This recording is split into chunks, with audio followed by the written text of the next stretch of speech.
À l'heure où les étoiles se rapprochaient de la Terre, l'heure où la Lune, faux soleil de minuit, balayait le ciel de ses rayons. Je suis vie, j'ai donné la vie. Je suis l'inconnu, j'ai donné l'inconnu. La liberté, je vous jure que je l'aime au-delà de mes forces. Je ne peux pas ne pas t'aimer. Sœur née là-bas, morte ici. Nos os se joignent. Nous ne mangerons plus les mains sales. Nous ne volerons plus. Nous serons citoyens. Nous ferons appel à ceux qui nous ressemblent. Nous nous unirons face au mauvais sort qu'on nous a jeté sur les yeux pour tout recommencer. Il faut lire et faire lire ce livre pour qu'il y en ait d'autres et pour que d'autres élèvent la voix. Littérature, etc. présente Les Parleuses. Séance de bouche à oreille pour propagation du patrimoine littéraire.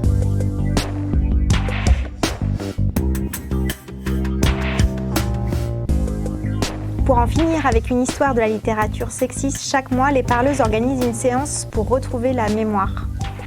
Pour cette 43e séance, nous sommes invités pour la nuit de la lecture à la bibliothèque Couronne dans le 20e arrondissement, en partenariat avec la bibliothèque Sorbier et Bibliocité. Et j'ai la chance d'être aux côtés de Karima Ouaghenim. Karima, tu es éditrice bénévole et poète aux éditions Blast. Franco-algérienne, tu es née en 92 à Paris dans une famille autoproclamée de Rikiki. Ça, c'est toi qui l'écris. Ton premier livre, à la fois radical et extrêmement délicat, s'intitule d'ailleurs Comme une dédicace aux vies anecdotiques. C'est pour ce titre que je te rencontre la première fois à l'occasion de la 11e édition du festival Littérature, etc. à Lille. À propos de toi aussi, tu écris que tu es en galère perpétuelle contre les complexes de colonisés et de déviantes. Tu écris encore que pour toi, l'amour et le système DZ sont un doigt tendu à toutes les formes de pouvoir. Tu romps avec les institutions académiques comme culturelles, faute de légitimité et de croyance en un système intrinsèquement pérave. Tu seras donc tantôt épicière, pionne, et moi, là c'est moi qui le dis, j'ai envie d'ajouter pionnière, chômeuse, agente administrative, aide à domicile. Ce qui ne t'empêche pas toujours de rêver, énervé à un braquage artistique pour que le monde nous ressemble. Et aujourd'hui, tu as choisi de nous parler de l'autrice Yamina Meshakra. Je te laisse la parole. Bonsoir, ça me fait très plaisir d'être là ce soir parmi vous. Je remercie vraiment beaucoup Aurélie et Olivier à la fois pour cette rencontre et pour ton entourage littéraire et sensible plus large, mais aussi pour cette séance qui me touche beaucoup, à la fois personnellement et à la fois politiquement, dans le contexte qui est le nôtre. Merci d'en avoir conscience aussi. La terre que nous arpentons nous ancre. Elle ébruite de manière continue la mémoire de ceux qui l'ont foulée. Aidez-nous ces boyaux dans une poésie cryptique pour accueillir et témoigner de notre appartenance au monde. On peut entendre la densité de l'eau, le poids des pierres, et si l'on sait lire le sourire des personnages, on sent sa propre âme teinter l'écho du vent. Seulement, il y a des sols dont le murmure demeure sourd, comme si l'espace se braquait, n'avait pas l'étoffe des profondeurs. Mon corps qui chemine en France ne se sent pas souvent exister, parce que la terre, comme les regards, s'arrête toujours à mes pieds, ne m'englobe pas, refuse de circuler en moi et de me relier pour doter ma chair d'une histoire et d'une beauté, me mettent en échec. Avec bien d'autres, mon corps et ma pensée sont sans cesse confisqués à eux-mêmes, car leur derme ne susurre pas le même soleil. J'ai parfois l'impression de ne jamais connaître autre chose que mon propre deuil, et je cesse alors de me tenir debout. La réalité devient fantasque, aussi fluide que la matière métamorphosant ses états, si bien qu'on ne sait plus si l'on doit abreuver sa langue de flocons, des restes de la rosée épargnée par les guerres, de l'humidité de l'air ou du fond d'un lac surplombé par des névés de silence. Quand je ne sais plus me tenir debout, plongé dans un état dépressif, je cherche une grotte symbolique où inventer le terreau de ma propre sauvegarde. Et je pense à Yamina Meshakra, à sa grotte éclatée et à tout ce qu'elle sait m'apprendre de moi-même et des forces qui nous ébranlent. Je pense à elle parce que moi aussi, quand je regarde le ciel, j'aimerais lécher la texture évanescente de ses courbes pour comprendre pourquoi nos âmes sont enveloppées de barbelés et criblées du poids de l'occupation. Je pense à elle car cette grande force de la littérature du XXe reste, à l'image de nos vies et parcours d'émigrés, ensevelie sous la puanteur de l'oubli qui n'étreint rien d'autre que l'historiographie des puissants. Je pense à elle car elle est médecin psychiatre et que pour elle aussi la réalité s'est dérobée sous le poids des violences. En arabe, les prénoms ont des significations et on les donne pour que les âmes les représentent. Yamina veut dire éthique, droiture. La force de ses travaux et de ses luttes n'aura peut-être pas apaisé sa propre santé mentale, mais l'acuité de sa pensée, la perspicacité de ses verbes et la générosité et exigence de son regard apaisent la mienne. Yamina me rappelle que le feu tue le feu et me fait patienter jusqu'à l'incandescence, pour que collectivement nos deux voûtés regagnent leur dignité. Je ne sais pas dans quelle mesure le démembrement et le déracinement se rejoignent, mais à chaque fois que l'on entaille une chair pour la greffer de plaies ou l'extirper d'elle-même, je sais que les meurtrissures perlent d'épouvante. Notre science de la faim ne conjure pas l'injustice. Il n'y a rien à saisir et rien à espérer non plus. Nous savons que nos survies tiennent aux incantations et à la cicatrisation, pas au respect, pas aux lois, pas même au bon sens. Il se fie au spectre chromatique et reproche au violet de la bourrache d'outrepasser la primauté du bleuet. C'est tout. L'univers s'expand et nous rapetissons de trop buter sur des finitudes fabulées. C'est comme ça. Certaines racines, comme la grammaire, sécrètent des sèves incomprises. Si on n'élime pas nos radicelles, on nous désherbe, et puis c'est tout. En 1958, à 9 ans, dans le miel rocailleux des Aurès, son père se fait régulièrement arrêter pour ses engagements dans la libération. Il sera déporté au camp de concentration d'El Djorf, à Msila, soit à 400 km à l'ouest, là où la torture que l'on pouvait subir demeure aujourd'hui encore taboue. Un jour de cette même année, elle voit depuis son balcon des colons s'arrêter, ôter la bâche de leur camion et se délester des restes de chair putréfiée de maquisards. Avant de poursuivre sa route, sans doute vers d'autres sentiers où germe la révolte à abattre, l'armée forçait les populations à sortir identifier les corps. Et comment saurait-on reconnaître les intestins ou les poumons vestiges de ceux que l'on aime ? À quoi servent les mots et comment définit-on la violence quand l'herbe verte, jugée excessivement verte sur la plaine qu'elle veille, est abattue dans l'indifférence du sang ? Je ne peux m'empêcher de penser à la guerre en Palestine, car je viens de cette histoire de corps meurtris par les obus et l'indifférence. Mes plaies se réactivent, car je fais le lourd et sisyphéen constat que nos démembrements et déracinements suscitent bien trop peu de mouvement. Nos corps ont l'apanage d'être déchiquetés sans qu'aucun papillon ne produise d'effet. Au Soudan, au Congo, toujours quelque part, les coquelicots perdent leur couleur. Ces violences coloniales mûrissent en Yamina, qui les consigne secrètement en mots dès l'âge de 11 ans, depuis son grenier, car nos voix dissidentes n'ont le droit que de se tasser sur le bois fatigué des poutres qui composent le secret d'une soupente. Le quotidien El Moudjahid en publiera bien plus tard, en 1986, une partie pour qu'elle ne demeure pas oubliée. Elle insère d'ailleurs 2 titres du journal dans son roman, dont cette une de 1957. On vous monte comme des automates et on vous lâche sur des populations qui ne vous ont rien fait. Les flots de violence dont elle témoigne ne se diluent pas, et tant qu'ils se déversent, ils n'ont de cesse de mijoter en l'autrice. Elle écrit son premier roman à 12 ans, à propos d'un enfant qui cherche son identité en interrogeant les montagnes, et un second à l'adolescence, contre la bourgeoisie. Yamina sera témoin de la torture de son père, puis de sa mort, la tête relevée pour que ses yeux bleus soulignent la trajectoire d'un regard porté vers la dignité future. Elle lui dédie La grotte éclatée, long poème qui honore sa mémoire de ses premiers mots. Toi, le regard bleu dans lequel souvent je m'allonge quand j'ai peur et que je tremble. Pendant plusieurs années, la force se greffe à son propre regard et à l'intrépide volonté de liberté. À 19 ans, la poétique qui l'habite regorge des cris synesthésiques qui forgent son roman comme le verre est soufflé pour encapsuler les creux dans des formes palpables. Elle y pose assez rapidement cette définition.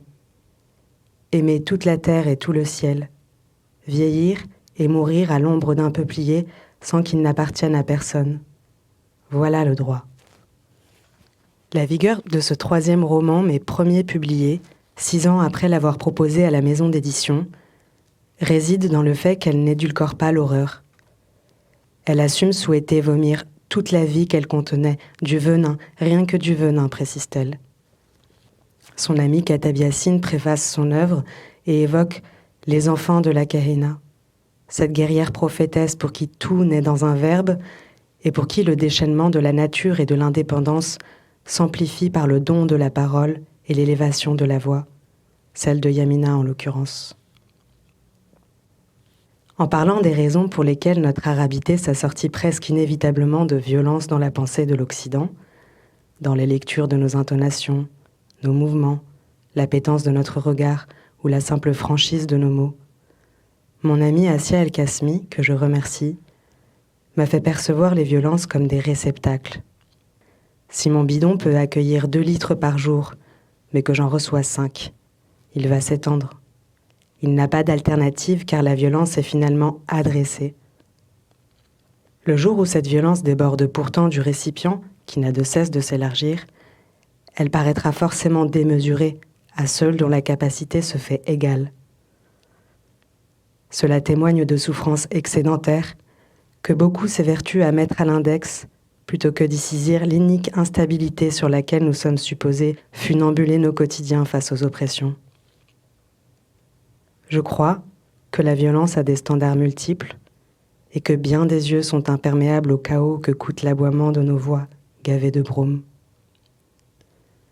Je crois aussi qu'à force de banaliser le pur rejeté par nos corps, se renforce l'idée qu'ils sont capables d'endurer tout dans le langage exclusif de la rudesse et de l'ignorance. Que la cruauté émerge de nos intériorités là où elles n'ont d'autre choix que de l'accueillir. Venir d'une histoire coloniale et continuer de témoigner du colonialisme aujourd'hui, c'est savoir que nous errons non perçus depuis des siècles, que nos peaux sont occupées par une narration qui ne nous allouera jamais le droit d'exister dans nos douceurs, tressées au creux de l'étreinte somptueuse d'un jujubier et d'un dattier.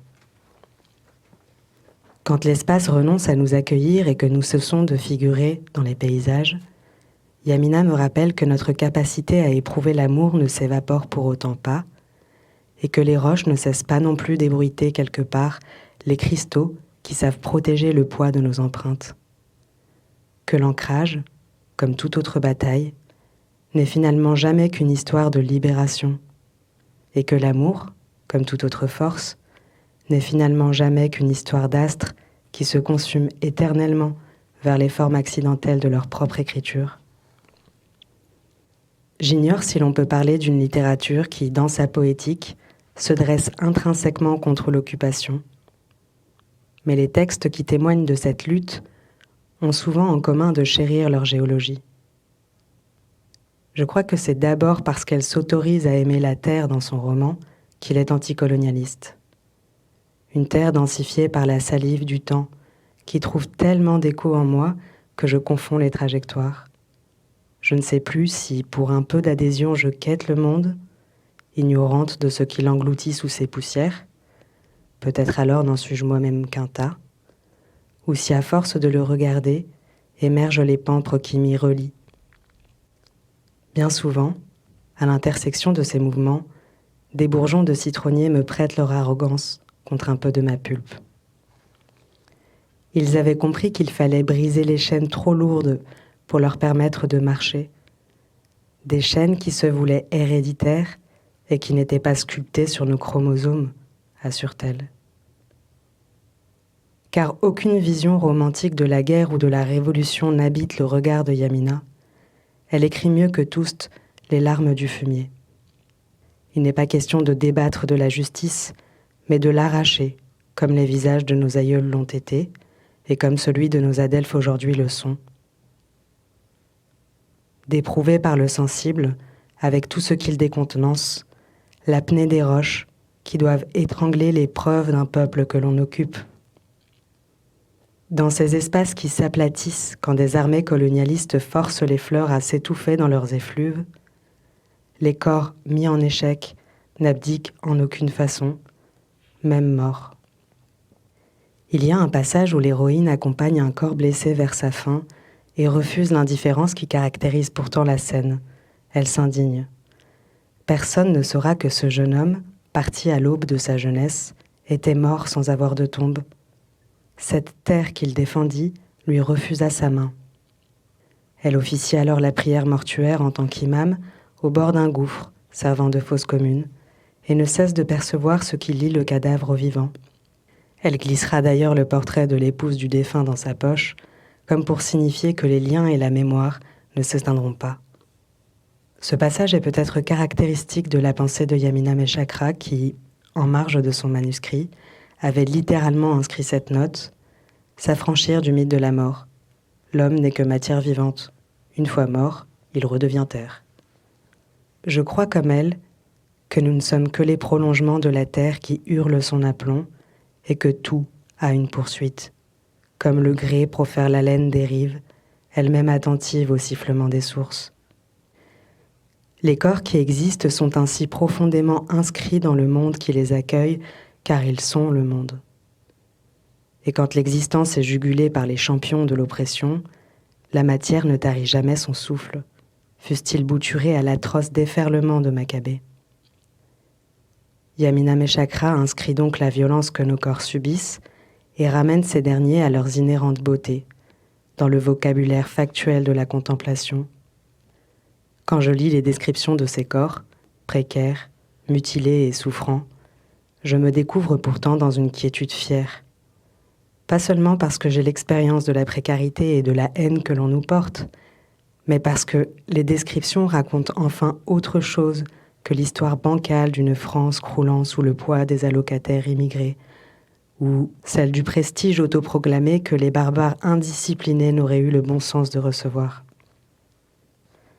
Lire Yamina, c'est me souvenir que l'étrangeté et le dégoût associés à nos chairs ne nous définissent pas. Qu'importait à Rima de se retrouver déchue puisque quelqu'un avait chanté sa chanson et puisqu'au bout de son corps, il y avait le paradis. La beauté est un apprentissage, car les corps sont des lectures qui nécessitent des outils. Quand les paysages s'arrêtent à mes pieds, je sens comme la grâce se sclérose entre les pétales entassés de la pivoine. Les lignes accentuant les reliefs ne sont plus que les volutes d'un même camailleux, répétant inlassablement son propre spectre. Je me soucie alors à nouveau de ce qui émeut, pour que le sensible ne perde pas ses éclats, pour que les solitudes marouflées sur nos peaux saturées n'aient jamais raison de nous. Les montagnes, les déserts et les soleils ne sont pas des espaces, mais les témoins principaux de la liberté qu'on poignarde. De toute la terre, ils ne nous ont laissé qu'une grotte qui ne nous accouchera jamais, précise Yamina. Elle quête cette liberté à tous les niveaux, sans concession, et fait rapidement formuler à son personnage principal cette demande auprès d'un de ses camarades au maquis. « Je t'en supplie, le jour où je me libérerai de nos lois, libère-moi de mon monde nouveau. Tu m'abattras, n'est-ce pas ?»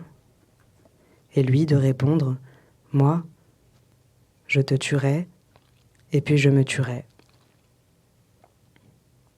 J'ignore si se cache là une forme de fatalisme, l'extrême fatigue de ceux injustement exposés à l'insensé des lambeaux de peau qui gisent, le savoir qu'une guerre épaissit les solitudes, la décevante réalisation que la liberté s'instrumente comme un pantin par des autolâtres cupides.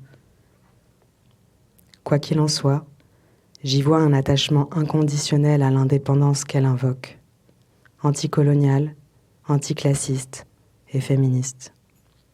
Puisque la grotte n'accouche pas les êtres condamnés, l'héroïne souhaite délivrer dans la science quantique la matrice des horizons à inventer.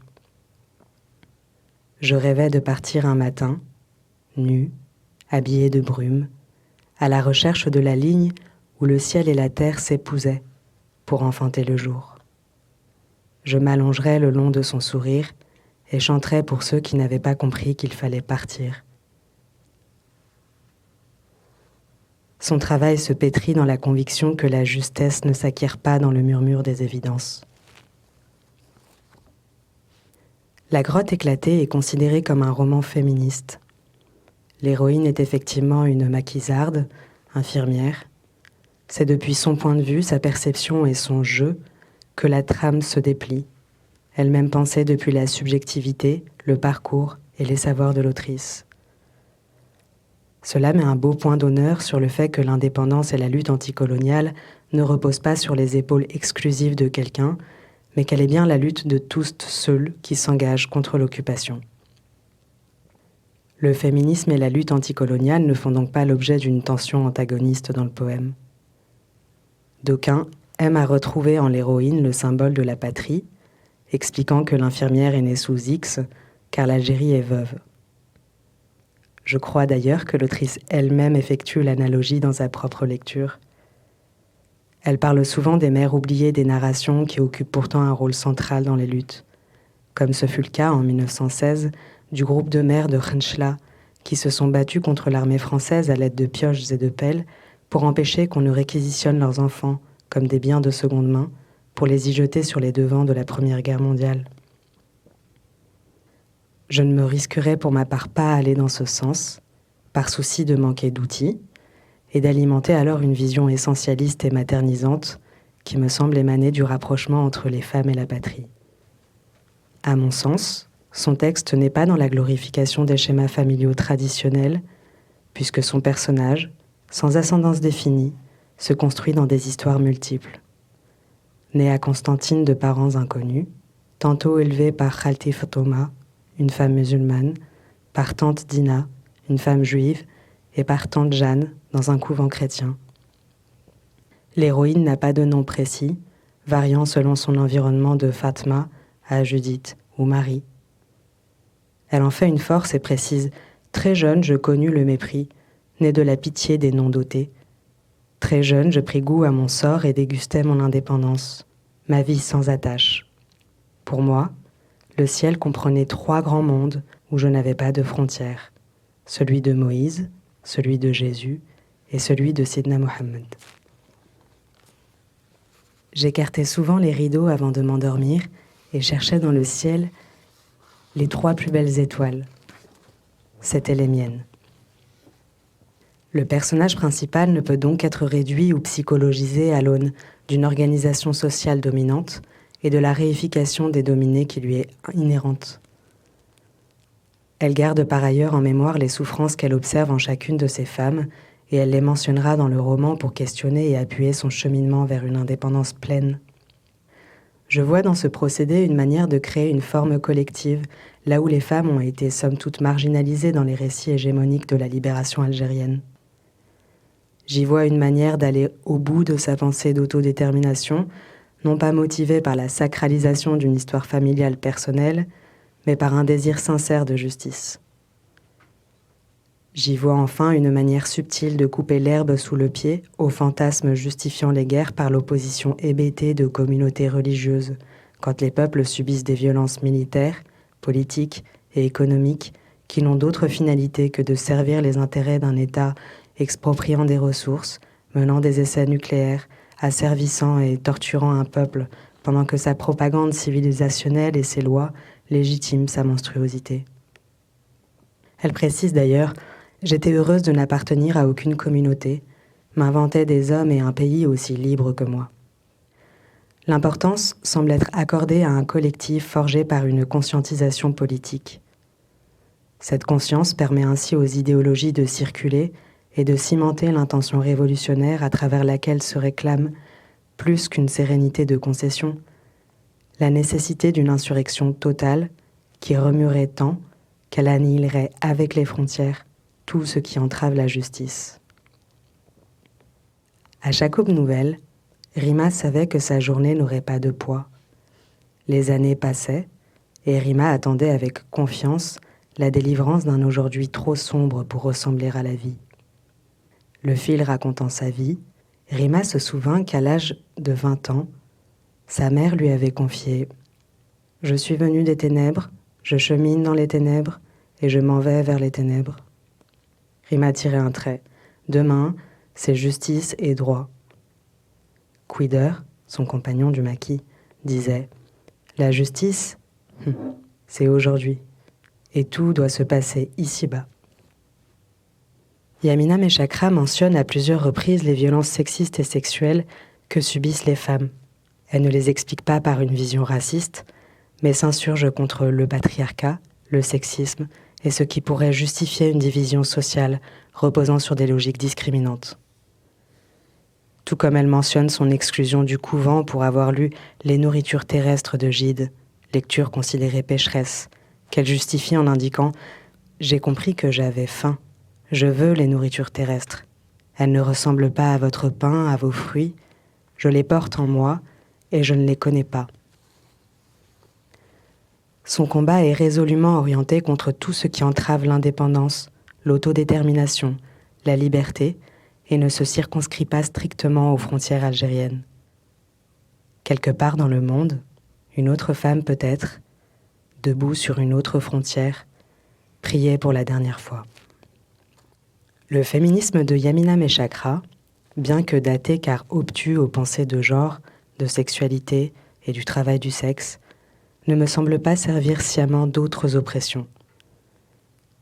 Ces discours clairs sur le colonialisme et sur la bourgeoisie me réconcilient certainement avec une vision féministe anti-impérialiste, même si son texte est d'un hétérocentrisme prolixe.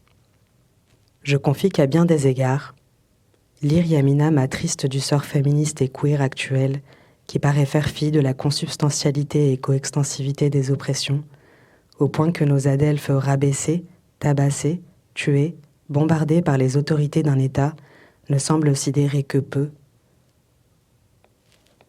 Que suis-je censé faire lorsque mes deux frères aimants me partagent les humiliations racistes qu'ils désamorcent inlassablement? Leur répondre que c'est juste? Les sourires tendrement offerts entre voisins dans ma cité peuvent-ils renfermer autre chose que nos tristesses causées par le continuum du contrôle et de l'assujettissement des corps qui opèrent silencieusement en périphérie des villes? Que puis-je retenir du massacre en Palestine, si ce n'est que le monde est complice dans l'invention des fables où nous méritons la mort quand le soleil nous caresse plus profondément le teint? Jusqu'à quel point de rupture pourrait se tirer ma peau arabe et féministe si à mes côtés, mes adelphes ne pensaient pas la déconstruction de toutes les dominations pour que les paysages retrouvent leur sens et nos poumons dégoulés de répit? Un féminisme qui ne tient pas compte de la pensée anti-impérialiste et antiraciste n'est peut-être rien d'autre que l'adrénaline que s'offrent les confortables bien-pensants lors de virées en manif, repus du labeur des vies et des corps confisqués à eux-mêmes. Non, Yamina lègue à la littérature du XXe tout ce que l'idéologie peut rêver dans l'écriture d'un poème. Elle ne ment pas la lutte. Vers le milieu de son roman, la grotte éclate, bombardée au napalm. C'est le début d'un travail littéraire minutieux où elle évoque les enjeux liés à la santé mentale. Elle accouche de son enfant dans la destruction de la montagne et du groupement de résistants. Elle poursuivra la bataille dans une vulnérabilité sans précédent, celle de la réalité qui se rompt, celle du temps qui perd sa congruence, celle des récits qui s'entrecroisent et se relaient, celle de la langue amputée de ses verbes et de sa capacité à signifier, celle des corps qui poursuivent leur cynique croissance dans les démembrements qu'on leur réserve. L'héroïne ne meurt pas, mais je ne suis pas certaine qu'elle vive pour autant. Yamina transcende les espaces concrets et tangibles qu'elle fait éprouver en première partie pour mettre en lumière le foisonnement des espaces plus intérieurs et subjectifs qui prorogent le monde manifeste en comblant ses délitements. Quand je me déplace dans la rue en France, Mon corps algérien porte intrinsèquement les marques d'une histoire digne et honorable, mais dont la lecture qui en est faite par les regards dominants, systématiquement, l'assigne à une autre place. C'est un mouvement inconscient qui se greffe dans le regard de ceux qui me balaient avec leurs cils. J'ignore quelle est cette place. Elle ne raconte en tout cas pas la douceur des mains de ma mère, qui bouturait la lumière si elle le pouvait, ou l'humour salvateur de mon père, qui cicatrise ses hématomes en fresques rupestres. Cette place me dérobe de tout ce qui m'anime sans que je n'y puisse rien. Mes rêves, mes savoirs, mon intelligence, mon amour, la beauté, le sens, le calme. Elle me prive de tout discours et me caricature dans de gutturales onomatopées, quoique je prononce les syllabes et les formes. Je ressens le mépris, la méfiance, la suspicion, la réification, la bassesse attendue de mon âme et l'étranglement de mes os que je découvre subalternes. Où que je sois, j'ai l'impression de scander d'interminables oraisons funèbres et qu'on me tiendrait pour responsable des débris de pierres tombales causés par des hivers trop rudes. Mon esprit compense. Il oppose à cela tout un monde en deçà, dans lequel je reste dépositaire de mon agentivité et préserve mon humanité. Plus qu'un refuge, il me permet de supporter le temps qui dégoûte plus lentement encore que la sève d'un tronc abattu. Il rectifie ce qui ne devrait pas avoir lieu et qui a pourtant cours. Dans mon esprit, je garde une face qui est par ailleurs fatiguée de s'accrocher à l'existence contre l'évidence même de la chair. Sans ancrage, sans contenance, mon corps ne réfléchit plus la lumière. Et je comprends alors pourquoi Yamina psalmodie Haris, qui signifie l'invocation de la lumière sur terre. C'est à se méprendre, autant d'ombres à combattre dans la résignation des ruines. Mon esprit devient l'espace bien plus stable que le sol, hermétique à nos subjectivités dans cette partie du globe. Si je suis plongée dans un état dépressif, c'est que ma grotte aussi a explosé. Je décompense dès lors le désalignement des curseurs trop opposés entre ce que j'éprouve qui n'existe pas et ce qui existe qui ne m'est pas tangible. C'est étrange de s'activer à la sempiternelle construction d'une grotte quand on la sait vouée à la crevaison. Les architectes ont les outils et nous avons l'argile. Certains matins, je ne suis plus sûre d'exister, et même si je perçois le plafond à force de le fixer, je préfère moi aussi choisir mes 3 plus belles planètes dans les abysses des cieux. Yamina écrit dans son roman « J'étais proche de la folie et réclamais la folie pour remède ». N'est-ce pas une manière de s'astreindre à la vie qu'on défend et qu'on n'éprouve plus ? Je crois que la structure du roman change, comme on change parfois d'épaule pour sauvegarder ce que l'on peut. Avec la montagne, l'évidence du réel éclate, et l'héroïne ignore si elle a tout inventé ou si l'injustice existe bel et bien. Moi aussi, parfois, je crois que les lauriers poussent grâce au chant des oiseaux magnanimes et que la noblesse de leur baie blinde nos colères. L'héroïne dysfonctionne car on la remet à sa place, comme on a guillotiné, électrifié et fusillé des innocents pour coudre sur le revers une espèce d'endroit forcé par une raison tortionnaire. Elle dysfonctionne car elle ne peut plus s'abreuver du sens qui détale avec les paysages, incapable de transmettre leur poésie, leur matérialité et leur plénitude. Assiégées, les montagnes aussi pleurent la mémoire, avant qu'on ne piétine les cailloux qui hier étaient des flancs. Il y a tant de personnes qui souffrent de traumatismes générés par le colonialisme et le racisme, sans diagnostic et sans traitement. Je demeure parfois sidérée à l'idée que, 2 générations auparavant, mes proches aient appris à sacrifier de leur santé mentale, que la génération de mes parents n'ait presque rien connu d'autre que la souffrance du corps comme force laborieuse précaire.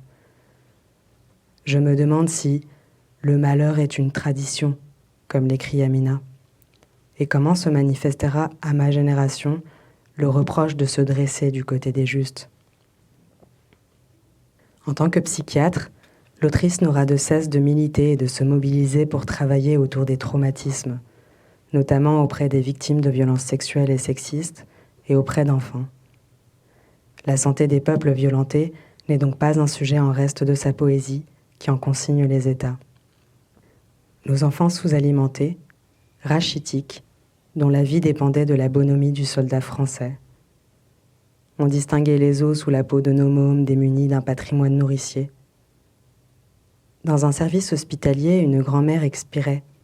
Un médecin lui tendit 1 kilo de sucre et lui demanda de remercier De Gaulle. La femme leva lentement l'index, ferma les yeux et récita la profession de foi.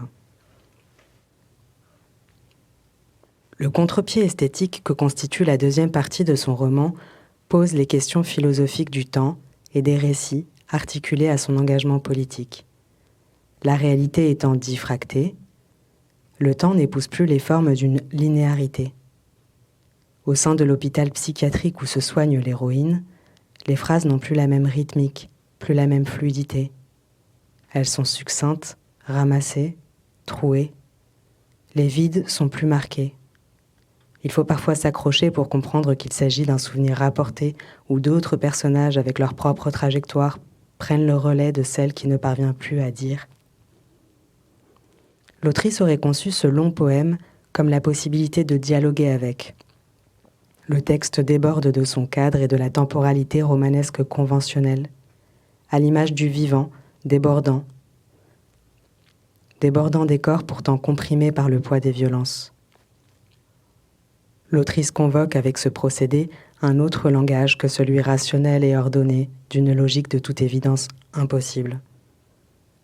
Dans les fuites en avant et les retours que les lignes temporelles esquissent, bien des horizons se trament de manière diffuse, créant non pas une continuité, mais des résonances fortuites entre les combats que l'on mène pour se libérer. La question du langage n'est pas anodine, car l'autrice s'est vue confisquer sa langue natale amazigh par le colonialisme. Elle compose magistralement, mais douloureusement en français, car cela la plonge dans un rapport d'extériorité avec sa propre langue qu'elle oublie graduellement. Comment décolonise-t-on sa bouche et sa pensée qui se structurent dans une salive qui nous asphyxie? Les corps sont-ils indexés sur les verbes que l'on pratique? Peut-on s'émouvoir plus intensément de la grâce du soleil sur une pousse de blé, selon les mots, ce qu'ils renferment d'idéologie et d'habitudes sociales? Quelque chose cherche à émerger de cette seconde partie et ne s'adresse pas à l'intelligible. C'est ma part malade qui dialogue avec le texte et qui trouve asile dans la cohérence d'une colère éventée. C'est ad vitam aeternam, le point de non-retour, qui prend des atours nouveaux pour nous clouer au sol. Ce sont les marques qui fendent ma peau montagne, qui ne sait plus vers quel versant se pencher. C'est l'apprentissage et la formation d'un soi légitime. Dans son roman, plusieurs figures de sages analphabètes interviennent et apportent des savoirs philosophiques, pragmatiques ou poétiques. L'autrice se montre explicite sur l'ancrage et la visée populaire des luttes. Ces figures sont le refus de hiérarchiser les légitimités et les personnes. Précaires aussi, elles rêvent avec les autres protagonistes de la destruction des schèmes de domination et de liberté. Quand elle évoque la guerre de libération, elle précise à plusieurs reprises que les récits sont largement façonnés par ceux qui le peuvent et rappelle que l'homogénéisation des voix plurielles n'augure rien de positif. J'aurais aimé qu'il me parlât des autres dont on ne parlait jamais, les anonymes qui subissaient la colère de la loi coloniale, Algériens des villes et des campagnes. Dans chaque maison, dans chaque gourbie, une sœur pleurait et se posait des questions que ceux qui parlaient à la radio et dans les journaux ne se posaient pas. L'autrice se montre méfiante vis-à-vis des caïds intellectuels qui, pour une poignée de francs, montent sur les tribunes, miment la lutte des peuples pour s'approprier l'histoire. Les empreintes de ceux qui combattent ne sont pas invisibles, mais ne cherchent pas non plus à supplanter leur cadre. La réflexion liée à la dépossession et à la modestie contenue dans le roman m'invite à questionner les fondements de nos engagements dans nos espaces contemporains. Ce sera d'ailleurs la raison pour laquelle son ami Kateb Yassine désertera les milieux intellectuels, qu'il jugeait graduellement ventriloques de la bourgeoisie. La raison également pour laquelle la combattante Jamila Bouhird continue de marteler que le corps collectif demeurera toujours plus significatif que le corps individuel. Et c'est aussi la raison pour laquelle Yamina exerçait et écrivait sans revendiquer de renommée. Elle livre dans son texte « J'avais compris qu'il était grand temps de vivre, qu'un nom n'avait point d'importance. » En 2019, 6 ans après sa mort, un prix littéraire algérien lui avait été dédié. Après la première cérémonie, ce prix n'a pas poursuivi son activité. Je souris car je crois que l'autrice est d'une telle sagacité qu'il est presque impossible de jouer avec son œuvre, même à titre posthume. Elle nous lègue la certitude que les sensibles ne pourraient trahir le vivant et la rectitude les cœurs. Quelque part sur une frontière, un arbre me ressemble, il garde la tombe d'une grotte. Un squelette de corbeau fera une apparition et croassera une lugubre parole.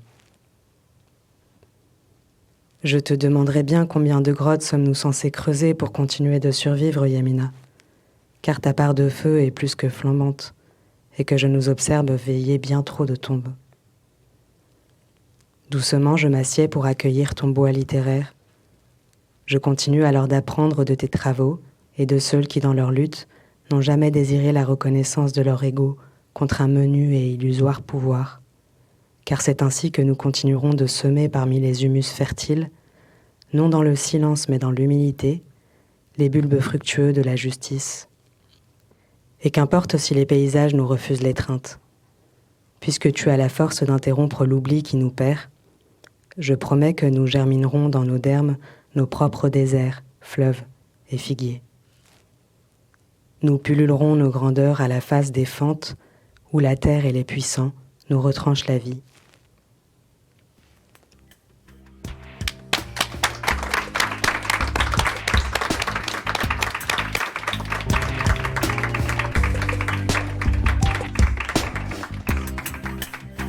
C'était Les Parleuses, un podcast itinérant imaginé par Littérature etc.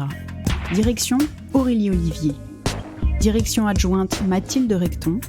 Ingénieur son Lucie Pillou. Marraine des Parleuses Chloé Delhomme.